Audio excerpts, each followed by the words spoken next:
Did you know that we paid for our flights back to the UK from the US with practically zero out-of-pocket expenses? We'll show you exactly how we did it using credit card points, miles, and bank bonuses. Stay tuned. Hi, I'm Susie. Hi, I'm Paul. Welcome to Here and There with Him and Her. If you've been following us on our journey, you know we're in the process of moving back to the UK. And today we're going to share a huge part of how we funded that move by using credit card, points, miles, and new bank account bonuses to save a lot of cash on flights and vacations. Yeah, so if you wanted to follow our journey, we will leave a little link up at the top there. But we've been planning this move for a long time now, 18 months, maybe 2 years. 2 years, I'd say. So the move was obviously our priority. But at the same time, we wanted to still have a bit of fun while we're still here in the US. Yeah, we got a few trips in, didn't we, in the summertime using points. Right. So we didn't want to have these little vacations. They weren't crazy, a week here, a week there. Yeah. We didn't want them to have a massive effect on the savings that we were trying to accumulate for our move. So we started a while ago, probably maybe 4 or 5 years ago, playing the credit card game. So this is something that probably a lot of Americans already know about. And if you don't, learn about it because it's really good. And that is that... if you can do it, that's the thing. If you can do it, yes. Yeah. Is that you can actually sign up for new credit cards to get these welcome bonuses and earn points. And from that, you can get some good free travel. Yeah, absolutely. So how could we save and yet have holidays also? Well, the answer is these credit card points and bank bonuses as well, combined. So we'll get into all of it in a bit. But really, the idea is for us to be able to keep saving for our eventual move back to the UK, but also have, we didn't go crazy, we didn't go overboard. We just had a week here and a week there, didn't we? So I think we emphasised quality over quantity, didn't we? Really, yes, that's a good way of putting it. Yes. So we are now going to go through how we started with our credit cards and our bank bonuses. If you think this is something you'd be interested in, give us a thumbs up, please, and share it with somebody that might find it helpful as well. Yeah. First, let's say, standard disclaimer here, we're not experts in this area. We're simply sharing what we've learned to achieve that free travel. We will share some channels that we've used to help us along the way, however. This is not financial advice in any way, shape or form. We're just describing our specific situation, and you can utilize that to your own, really, to fit your own needs. Right. We do have very good credit now, don't we? Yeah. And some savings already. So what we're going to talk about will vary depending on your circumstances. Yeah. But remember, always do your own research. Please make sure you do your own research. Yeah. And that's why we're going to share with you some of the links in the description below. I will say that there are loads. I'm not going to do all of them because there are loads of channels and people out there who are talking about this credit card system. And again, they are it depends on your specific situation, isn't it, really? I mean, some of those people are just there for the travel. Right. Some people are looking for the other bonuses you can get. Right. The add-ons. And some people have businesses, so they will have business cards as well. Yeah. So, just, take the information and tailor it to your own specific situation. Yeah. I do also want to say that we're not going to talk about specific credit cards in this video. We will be doing a follow-up video where we will talk about the specific cards because really we've kind of done it through a bit of trial and error. So what we would like to frame it for you guys more as like this is the better way of doing it rather than the hit and miss approach that we did it. Learn from our mistakes. But the one thing to bear in mind is that some credit cards come with annual fees. Right. And once you've had your points, maybe you've got to consider, are you going to cover those fees in the future with the it's the bonuses? A continual process to assess things. Yeah. So really, the first place to start with credit cards is to look at welcome bonus offers. This is where you can get a really big bunch of points in one big go rather than starting off at zero and trying to spend your way up to a certain amount. And this is really where you get like the biggest chunk, I would say, to start off on your journey. But the one thing to bear in mind with that is there's always a specific spend within an allotted amount of time. That's right. So to get those extra lovely bonus points, you might have to spend anything between $3,000 and $5,000, depending on how many points they're offering and which card it is. You might have to spend between $3,000 and $5,000 within a set period of time to qualify for those points. Yeah, and that's usually like 3 months to 6 months, something like that. Just read the wording carefully. The other thing with that is with business cards, they tend to be, because you're getting more back, right, the spend is a lot higher with those. Yeah. But then if you were using it for your business, you probably would spend more, wouldn't you? That's right. And we're not saying you have to start a business just to get these things, but if you already have a business, this is something to consider. Yeah. The key thing here, though, is obviously we're not needing to go into debt, not wanting to go into debt by trying to hit that spend within that time frame. So you need to make sure really that you can hit that amount of money in that time frame with just your regular everyday spending or every month spending. Yeah. So you want to obviously make sure you know what you spend a month. So, I mean, obviously the precursor to all of this is make sure you have a budget. Yeah. Now, you were very aware of our budget, which meant we could tailor the spend on the cards to fit our budget. Yeah, because we made a mistake whenever we got a bit giddy about this a couple of, maybe 4 summers ago. Yeah. And we applied and got too many cards in a sequence in a few months. And so to hit the minimum spends became a bit more of a stretch. And we did manage it, and we'll talk about ways that you can actually do this. If you can't manage it within a regular spend, there are little tips and tricks we'll say on the way here. But make sure you plan this out, because you don't want to get giddy like we do and all of a sudden have to spend 12 grand in 6 months or something. Yeah, and the other thing with that is... sorry, we just had a bit of a technical glitch. I'm sorry, I apologise. Power outage for a second. The normal service has been resumed. I don't know whether we want to say this now or say this further down. Yeah. Is the sequence that you get cards in can affect your future cards. Sometimes you have to plan which cards you get when, because if you have too many from one particular provider, that can prevent you getting ones from the same provider further down. Having said that, when you're doing that, you can get other cards from other people. It's just that one particular provider are a bit cagey when it comes to how many cards you get from them. Yeah, what he's talking about, we will cover more when we get to the specific cards. But yes, you need to be aware of that. So if you are starting this like completely from scratch, then obviously listen to our advice here and then follow with the next video where we talk about the specific cards, because as he said, there are some lenders that are more picky than others, aren't there? Yeah. Now with the budgeting that we've planned, there are ways around that. If you've got big bills to pay. Yeah, well, we'll get to that in a second. I just wanted to. He's jumping a little bit ahead.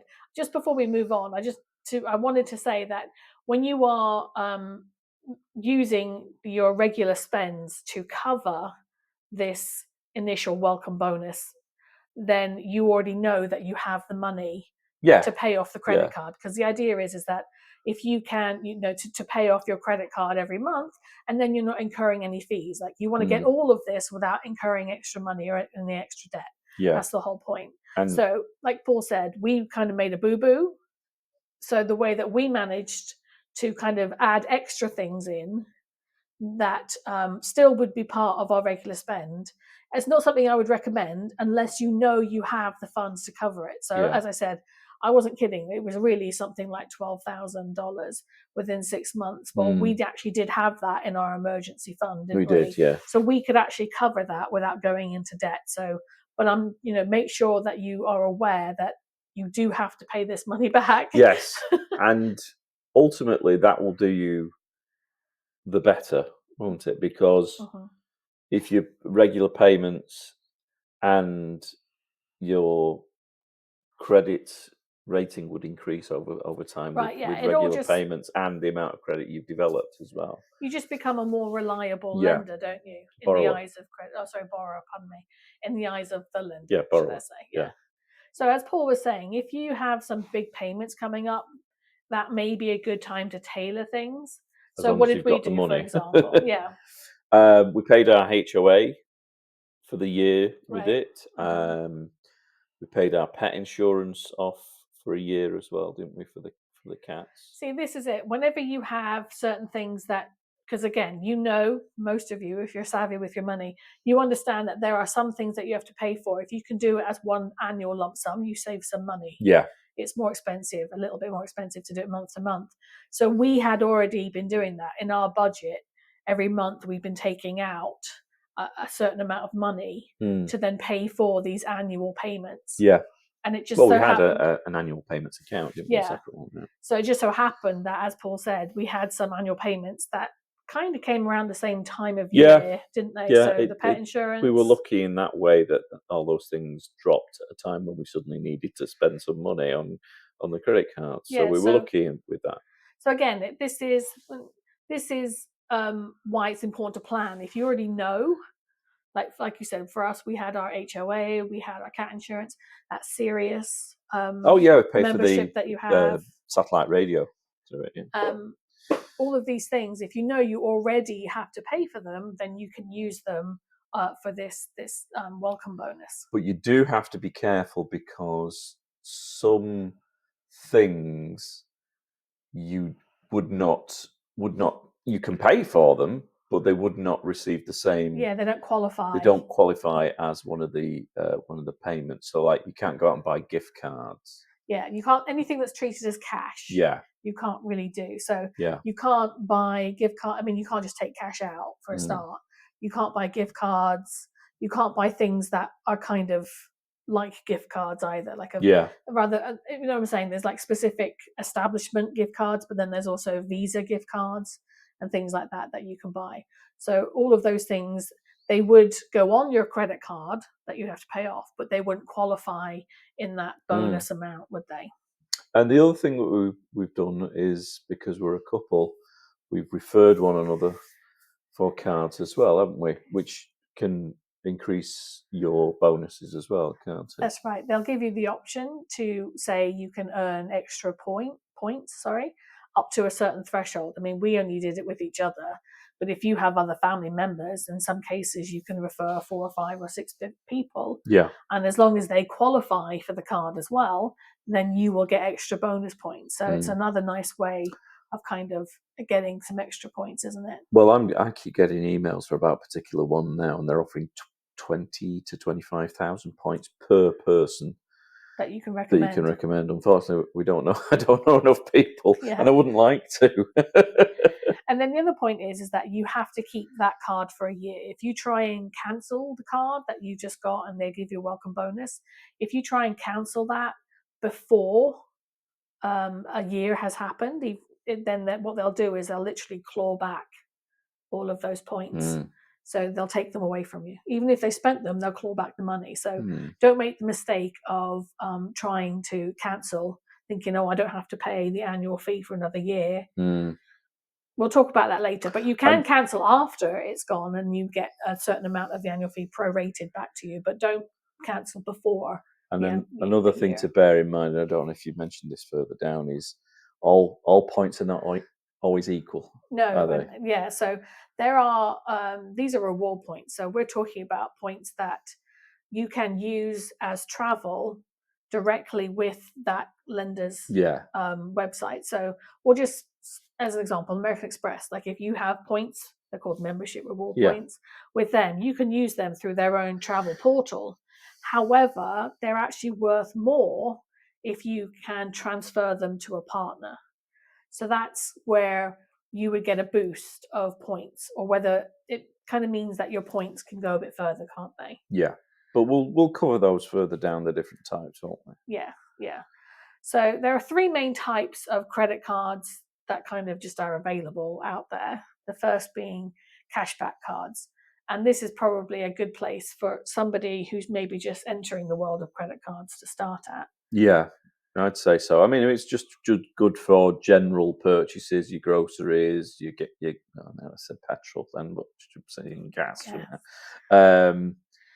A good example of this would be the Amazon Prime card, Mm-hmm. because let's face it, everybody buys something off Amazon.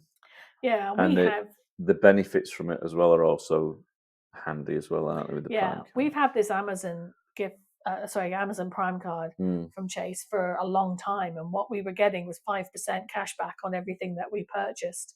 And what we would do with that cash back every year is keep it as a Christmas fund, and then we could buy a load of stuff from that with free cash, really, essentially. Yeah. So, instead, it was one of our main ways of trying to save at Christmas, wasn't it? Time. It reminded me, oh God, no, I was going to say this, but it's a bit like back in the day when my grandma would buy something from the co-op, and she'd use her dividends, and they keep the dividends to the end of the year for Christmas. Yeah, thing. And people do that. My mum used to do that with Sainsbury's. She'd have a little Sainsbury's account, and she would Nectar points. No, it wasn't to get nectar points. She would actually at every shop put in £5 or £10 into that bank account to save up for Christmas. Yeah.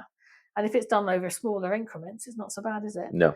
But 5% cash back is a pretty decent amount. I don't think I've seen anything greater than that. And at the time, it was better than any sort of interest account as well, wasn't it? So, this is a while ago when we first got this one. So the idea is that cash back builds up, and we still have some.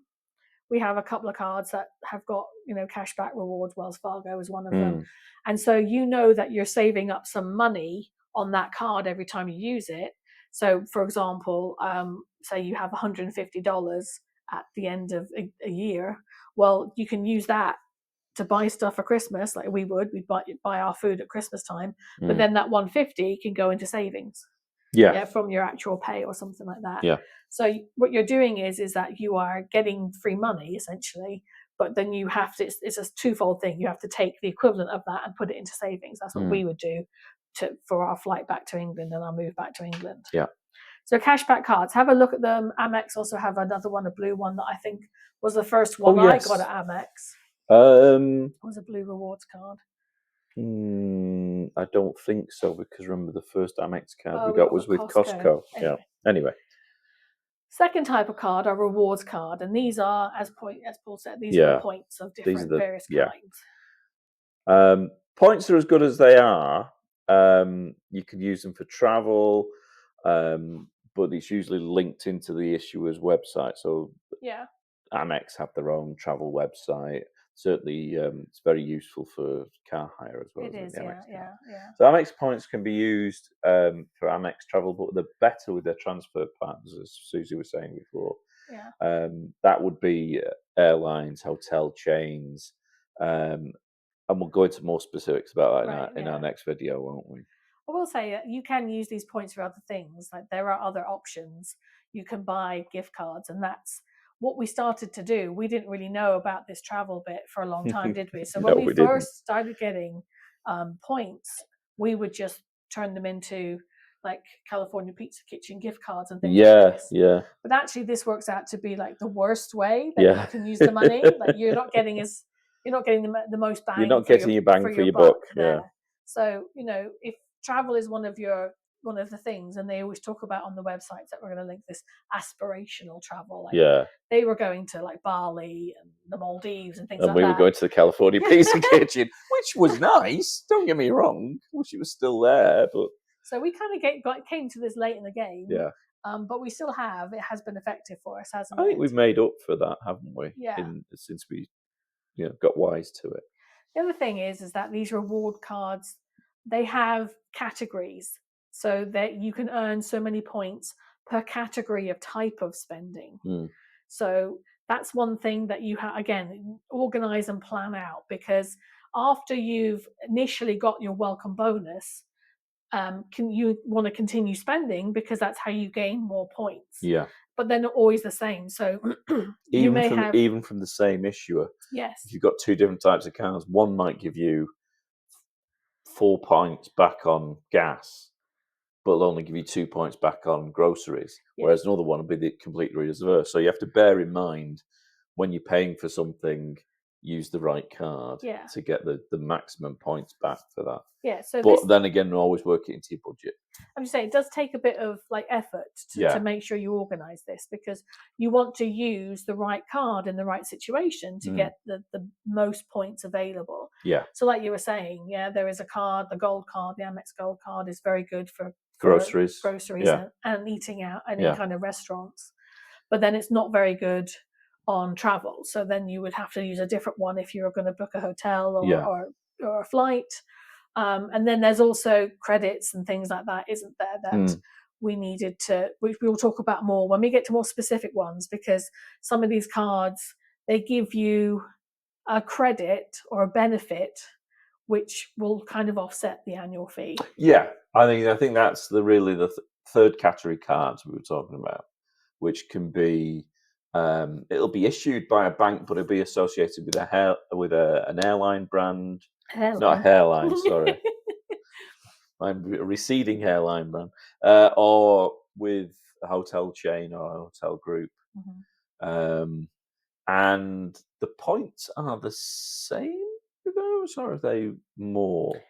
It depends. Yeah, it probably is more. If you're using that specific card for that hotel, you would get more points.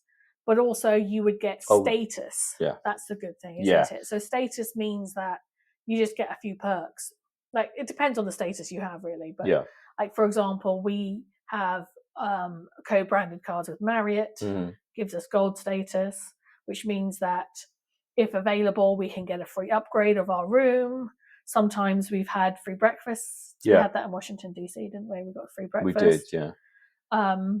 And in New York, we got free breakfast, didn't we? And these are if you are a traveller and travel's your thing, some of these cards carry more weight in different places, don't they? Yes. So we know those people, but we don't know them, but we know of those people that use the same cards out east, in the Far East. Yeah. And their status there is treated through the roof, isn't it? Yeah, that's kind of what we keep hearing is that the perks from status that you get in the US are really low compared to everywhere else in the world. And I think that goes with the points as well. Yes. Well, from what we've researched, the points are a lot better because in places like the EU, you're not allowed to influence people by giving them. There's more regulation, isn't it? Yeah. So I just want to add in here, if you're finding this useful, make sure you subscribe, because we are going to follow up with sort of our kind of, favorite cards, I suppose, I think how to time it. Again, we can only really go off our own experiences and what we've found from them, and they've the ones that have suited our particular purposes. Yeah. Yeah. So the second part to this was actually now bank bonuses, because again, this is something that whenever we became more reliable as borrowers, the banks kind of paid attention to us and started sending us emails about bank balances. So not bank balances, bank bonuses. So there are certain banks that if you are a new person opening a checking account or a savings account, or a combo of the two, perhaps, they will offer you some free money with, you have to fulfill some qualifying details, don't you?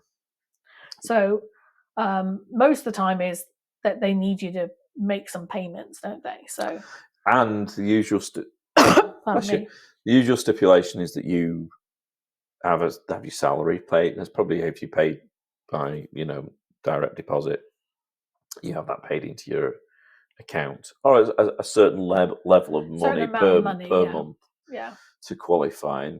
What would you say is the usual amount of time that these? Usually 90 days is kind of what I've seen. 90 days or what we've seen. So yeah, they all vary. So sometimes it can be as low as maybe just a $500 payment going in every month. Yeah. Sometimes it can be $1,500. Or more. So it does take a little bit of effort, because you have to constantly. Well, for us, we have an app, so it wasn't so bad when that's at school. But you may have to go back to your HR people and say, "Look, I need you to change my how you distribute my salary." Because sometimes if it's coming in from another bank, you might not qualify for the bonus. Sometimes if you read the fine print. Yeah, it doesn't have to be your salary. It has to be what they call an ACH payment. So that is something, I mean, like again, read the fine print. They are very specific on that. But then the other part is that you have to sometimes leave that money untouched for that qualifying period, which again is usually, I've seen, I mean, for lesser amounts, I have seen 60 days, but I think the majority is 90 days. Yeah. So this is also something you need to plan, because if you can't access that money, you need to make sure that you have funds elsewhere that you can use, because we don't want you to go into debt because now you've moved your money somewhere else. I think the other thing to bear in mind with this is the amount of effort that you have to go into usually reflects the amount of money that you'll get as your bonus. Right. So with one particular bank, we had 2 checking accounts and 2 deposit accounts. Yeah. And the reward for that was quite sizable. Yeah, so that was but it was a lot of effort to get them set up and then maintain them and then close them when we'd had enough. Yeah, some of them when the bonus had been paid, I should say. Some of them you can just do over line, but this one we had to go in branch to Yeah. do, didn't we? So, oh, pardon me, I'm sorry. So that was, and these vary throughout the year as well. The amount of money that they offer you as a bonus. So the smallest ones we've had were the most recent ones. Citibank. Yeah. We had just to open a checking account and leave some money, deposit money and leave it there. We got $325 each. Yeah. For that. And then the highest amount that we've gotten is with Chase, and that was like the one you said we had to do a checking account and a savings account. Yeah. But for that, we got 900 each. So because, as Paul said, doing it in kind of a 2-player mode, as in, both being able to do it. Again, you have to make sure you have good credit and that you can put money into these accounts. But it has meant that essentially the past 3 trips, really. Yeah. So to Washington, D.C., to New York, and to Las Vegas, we paid nothing for the flights. We paid nothing for the hotels. And our spending money came from these bank bonuses. So we've had 3 nice holidays where we really didn't have to touch our savings, which for us, the ultimate goal is to keep our savings as high as possible for our move back to the UK. Yeah. So I think we wanted to mention to you, again, how good it has been for us. Like, we've been doing this on a very minimal role, I would say, because, as I said, people have been getting like fantastic holidays to the Maldives and whatever else. Yeah, there's some real pros out there, and it is worthwhile following the links that we're going to put up to their sites if you really want to get into this. But there's an air of caution that says if you are a person that isn't organised, and this sounds great, really you have to take it very, very carefully and don't let these things just open up an account and then let it slide, because it'll come back and bite you on the backside, won't it? Yeah, it has taken quite a lot for us to kind of keep everything organised. We, spreadsheet lady, keep lots of spreadsheets. So we just wanted to make sure you understood that whenever we got our trips, it was a big combination of, we used points for flights, but that wasn't just bog standard flights, was it? No. Oh no, we were up the pointy end of the plane, weren't we? So we were either going business. Well, maybe we were going business or first class, weren't we? And then the hotel stays we got because we got the co-branded cards both with Hilton and Marriott. Yeah. And they give you so many points, but actually the 2 bonuses that we got actually gave us 5 free nights. Yeah. And that was really the best thing, because not only do you get, and we'll talk about this more in the next video, but not only did we get those free nights, but with those hotel brands, because you have the card, they have these other deals where they literally say to you, if you book 4 nights in a row, we'll give you the 5th night for free. 5th night for free. So you don't have to use all the 5. There's all the other things as well, like late check-in, early check-in, late checkout, all those things that come with the co-branded cards as well, don't they? That give you that extra status, which has turned out to be a good thing for us. Right. So we got, as I said, we got our free trip to DC. We got our free trip to New York. That was we did 5 nights there, didn't we? Yes, we did. And then for Vegas, we actually had 6 nights. Yes, in Vegas, didn't we? We did. Which is very nice. Very nice hotels, didn't we? Yeah. But then, most importantly, the ultimate goal is that with us accruing all of these points, we have actually managed to get flights back to the UK for our repatriation, business class, completely free. Yes. Except for we did have to pay for the seats, didn't we? Because we booked our seats ahead. Yes. Yes. And you're forgetting part of that flight, part of those flights are first class as well. Yes. We're doing kind of in 3 stages, aren't we? Yeah. So essentially what we're saying is that by using this system, we have saved thousands of dollars that we have then been able to put into our move back to the UK savings pot. Yeah. So we've had kind of, I want to say, a little bit of cake, and we ate it as well. Yeah, I think so. Yeah, I mean, if it sounds feasible to you, maybe you don't want to make a transcontinental move like we are. Yeah. Maybe you just want to go on a nice holiday every year. But it's certainly the way to do it, I would say. And then if you take all of those savings that you've been making over the years by using the points and things, and then add that into maybe a high yield savings account or lock it away into a CD, you're just kind of you're just getting some passive income, really, aren't you? Yeah. So, we're hoping that this will inspire some people to start looking into this, because as I said, if we had been doing this from like day one since we moved here, I don't know what we'd be doing, to be honest with you. I really have no idea, because when we see other people, the guys that know about this, they talk about a wistful time in the past when the points were being given away for fun. So we're latecomers to the game, and I know one thing: we'd have had a lot more cocktails. Well, a lot more cocktails. Yeah. So anyway, we hope that this has been helpful for you. As I said, look out for those links below. I think we're just going to put in 2 links for 2 people that are kind of our first go-to people. On YouTube that have helped us out, and they have some really good advice. And then look out for our next video, which we will talk about the actual cards that we think have been kind of the biggest help. Yeah, the biggest, I don't know what the word is. It'll come to me, the word, but the ones that have helped us the most. Yes. In our endeavors. We're not saying you have to get the ones that we're going to recommend. We're just we're just telling our story, aren't we? Yeah. So please, again, make sure that you subscribe and like and share this. And time for a new one. Yes. And I just wanted to put in one more time. Sorry. We are not financial advisors. We are just telling our story. Yes. Okay. Cheers for now, everybody. Take care. Bye for now. Bye.